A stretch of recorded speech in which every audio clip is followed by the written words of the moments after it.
Hola amigos y bienvenidos a Raíces en la Mesa. En este podcast indagaremos en la cultura y gastronomía mexicana, donde emprenderemos un viaje conociendo las maravillas de la gastronomía mexicana.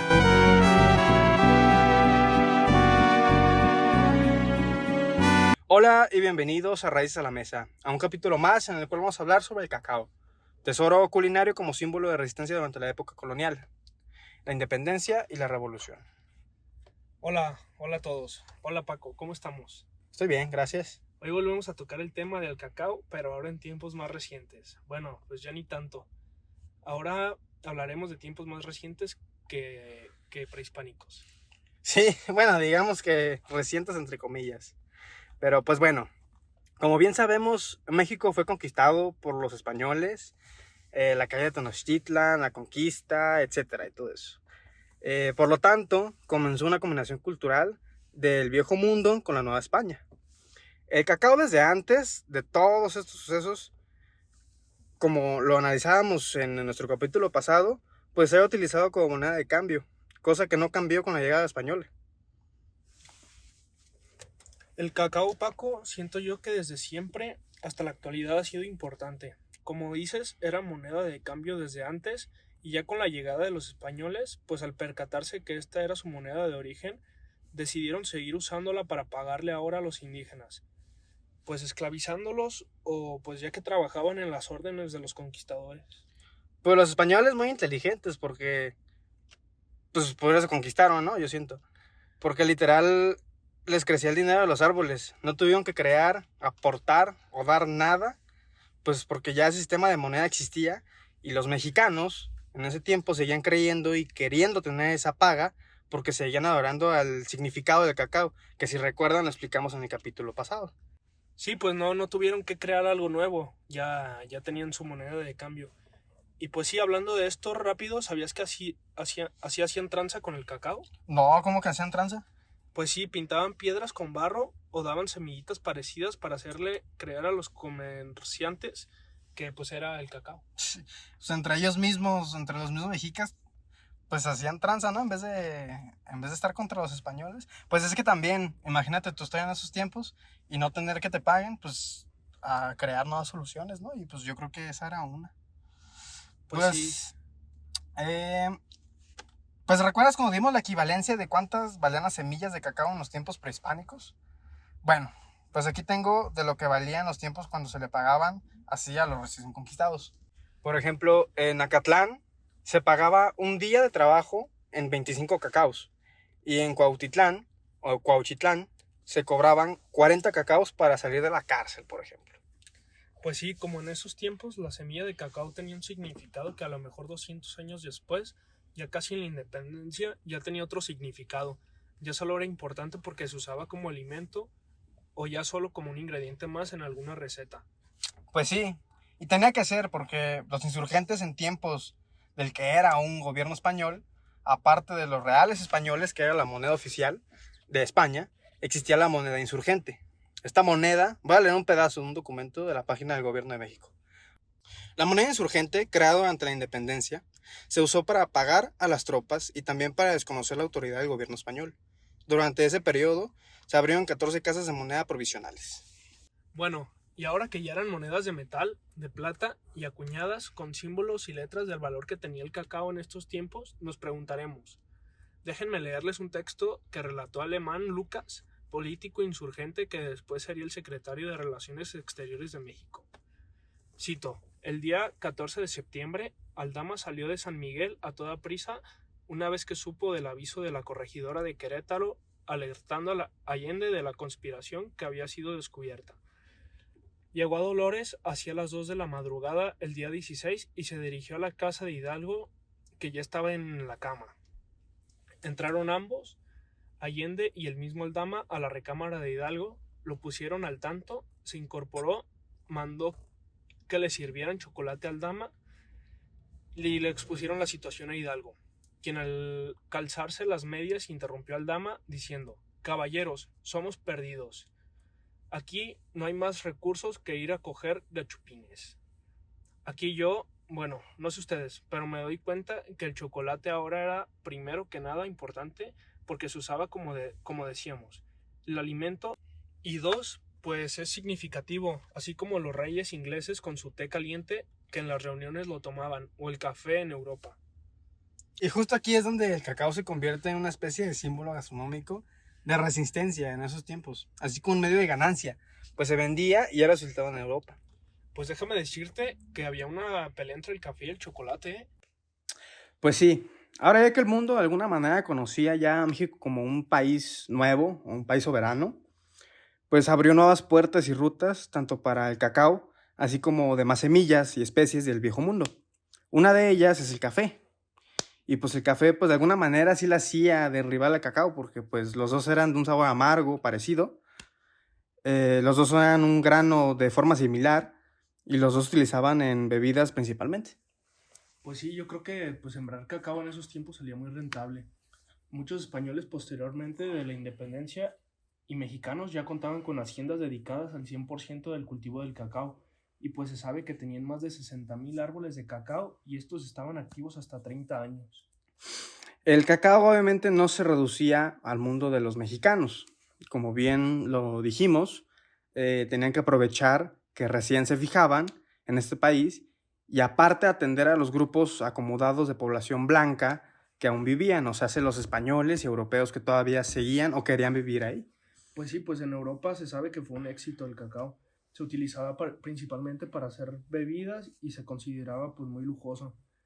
Tanto así que el cacao fue el primer producto de origen agrario que llegaba a España. Pues sí, igual, tanto así que los principales puertos del país, como Acapulco y Veracruz, aparte de transportar tabaco, la caña, el azúcar y demás frutas y verduras que en Europa aún eran afrodisíacas, el cacao no podía faltar, como el producto estrella que solicitaban desde allá. Fragatas y galeones de la Europa arribaban para comercializar, vender y posteriormente entregar el producto. Pues una vez más se nota cómo el cacao forma parte importante de la economía de un país recién soberano, ¿no? Pues sí, y bien por nuestros paisanos de aquellos tiempos. Pero oye, hablando gastronómicamente, ¿en qué crees que utilizaban el cacao allá en Europa? Aparte de las bebidas calientes que pues se popularizaron primeramente. Pues yo creo que primero que nada para el chocolate, ¿no? O sea, pues en su estado puro, pues este consiste en un cacao muy bien molido, azúcar y manteca de cacao. Con esto conseguían hacer las famosas barras de chocolate o simplemente utilizar la mezcla para recetas en la repostería. Hacían un tipo de mousse de chocolate que servían a reyes y políticos en reuniones como parte de postre. Pues fíjate que al inicio a los españoles no les gustaba el cacao, ¿eh? Decían que les dejaba un sabor muy amargo y picoso y que manchaba mucho los labios y que se veía como si estuvieran tragando sangre. Pero pues poco les duró porque después de todo, por toda Europa empezaron a haber maestros chocolateros. Que checa, para hacer el chocolate como comentabas, se necesitaba que esté molido o en una especie de masa, ¿no? Como nosotros lo hacíamos. Y por eso ellos utilizaban pues metates traídos directamente de México para poder hacer este proceso.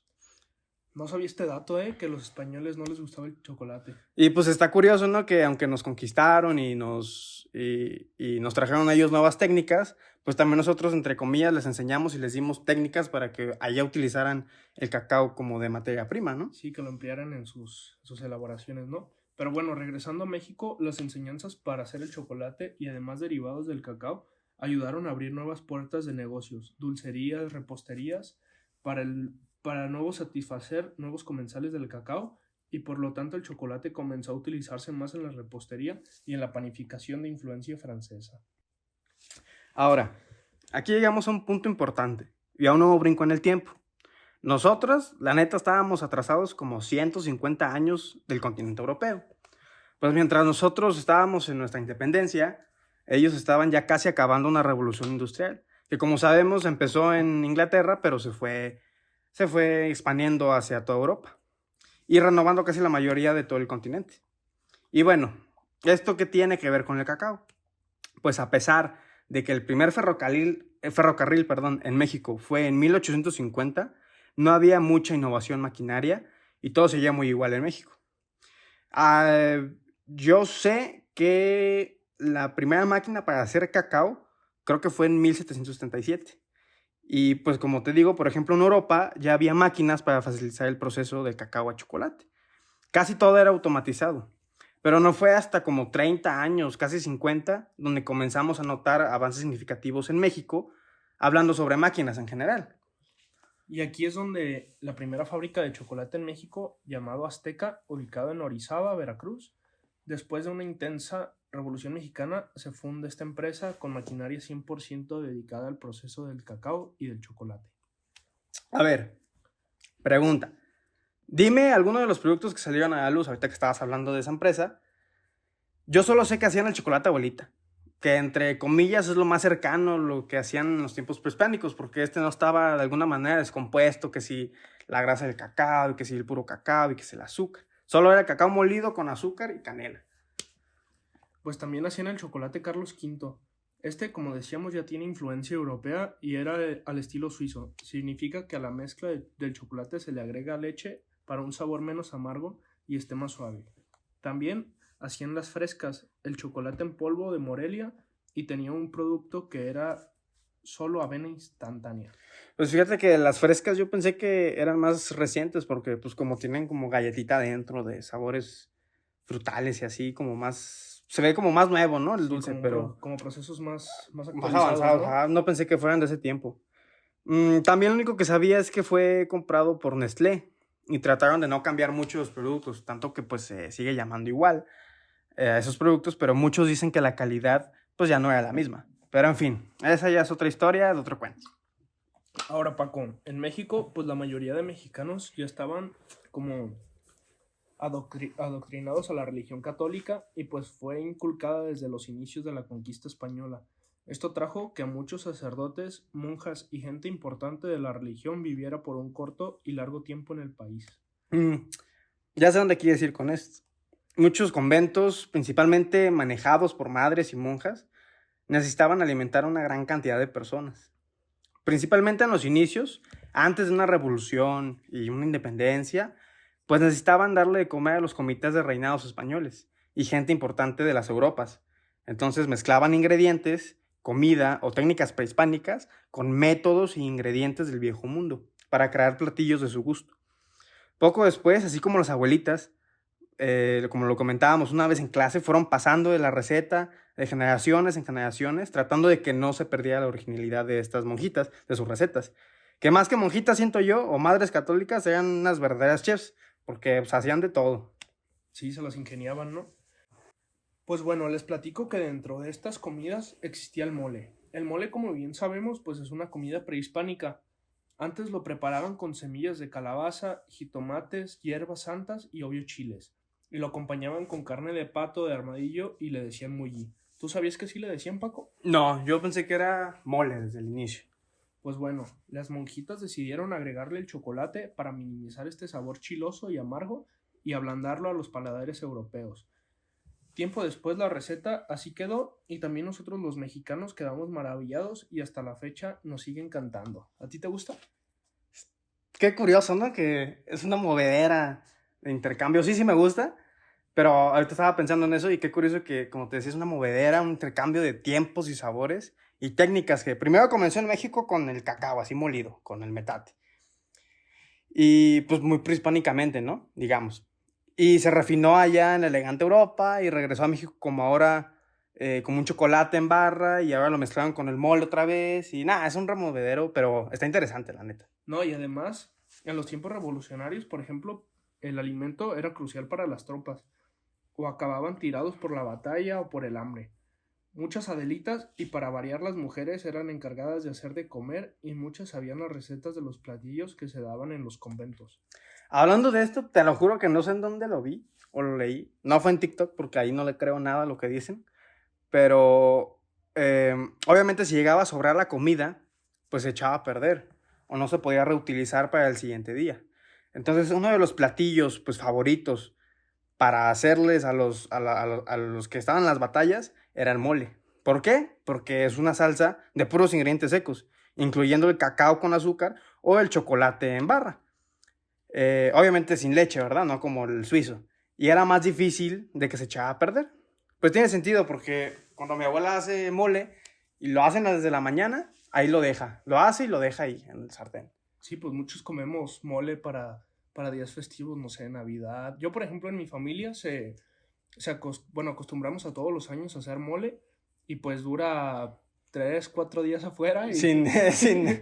y no le pasa nada. Sí, pues como te decía, acá mi abuela hace en la mañana y ahí lo deja en el sartén. Y luego lo recalienta para comer y ahí lo deja en el sartén. Y luego para cenar, ahí lo dejan en el sartén otra vez. Entonces, pues sí, tiene sentido. Sí, más ahora pues que en la actualidad con los procesos que tiene, no sé, el chocolate o muchos ingredientes que usamos, pues ya tienen conservadores y pues esto ayuda más. Hace que dure más, claro. Sí. Y bueno, Paco, complementando esta información, ¿tú sabías de los varios tipos de mole que hay en México? No, a ver, cuéntame cuántos son. Bueno, hay muchos, pero los más conocidos son el mole poblano, el mole oaxaqueño, el mole coloradito, el mole amarillo, el mole verde y el manchamanteles. Manchamanteles. ¿Has probado alguno de estos? Nada más el mole blanco y pues el poblano. Pero el blanco no lo dije. ¿No lo dijiste, blanco? No. Sí, ya sé que el blanco no me lo dijiste, pero es uno de los que he probado. ¿Y qué crees que los haga diferentes? Pues yo opino que los ingredientes, ¿no? Sí, bueno, por ejemplo, te comento, el mole poblano es el más famoso y complejo, ya que pues lleva una mezcla de chiles secos, especias, chocolates y frutas, mientras que el mole oaxaqueño es más oscuro y rico, pues a mi parecer, ¿no? Está hecho de chiles secos, especias y a veces de plátano macho.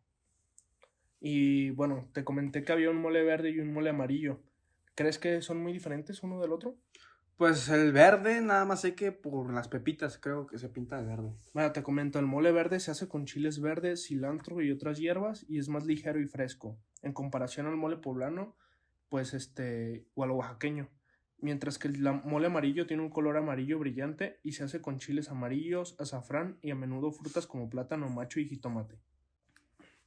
No, pues me parece muy curioso cómo hay una buena y extensa variedad de moles y que son a veces solo endémicos de algunos estados del país. Pero a ver, Aidan, ¿crees que se puedan seguir innovando o incorporando el cacao en nuevas recetas? O el chocolate, pues. Yo creo que sí, porque no sé si sabías, pero hay un nuevo chocolate que se ha estado implementando que se llama chocolate rubí. Uno que es así como color rosita, ¿no? Sí, como color rosita y tiene unas notas como a frutos del Rojos. bosque, pues a fresa, a arándano. Y pues me parece muy interesante y no sé, considero que tiene una amplia variedad de usos y pues ojalá chefs y pues nosotros tal vez futuramente lo podamos implementar en recetas y pues a ver Sí, qué sale, ¿no? siento que podrá saber rico, podrá saber como con un sabor más dulce a lo mejor de lo que estamos acostumbrados, pero con esa sensación picosa al final a lo Con mejor. esas notas de sabor nuevas, Exacto. Pues bueno, recapitulando todo, ahora sí que recapitulando todo el capítulo, pues se nota como el cacao ha sido, como dice el título, un tesoro pues no nada más de estos dos tiempos de la revolución o la independencia, sino desde siempre, ¿no? Desde como comentábamos en la edad prehispánica, con los mayas, cómo tenía su significado y cómo después lo utilizaban para las comidas y para las reuniones y cómo ahora se implementa en los moles o en otras demás comidas que seguimos consumiendo. Entonces, claro que sí es un tesoro que México tiene y que debemos estar cuidándolo principalmente, junto con demás ingredientes, pero ese es uno que no debemos de soltar. Sí, de preservar y pues no olvidarlo, ¿no? Sí.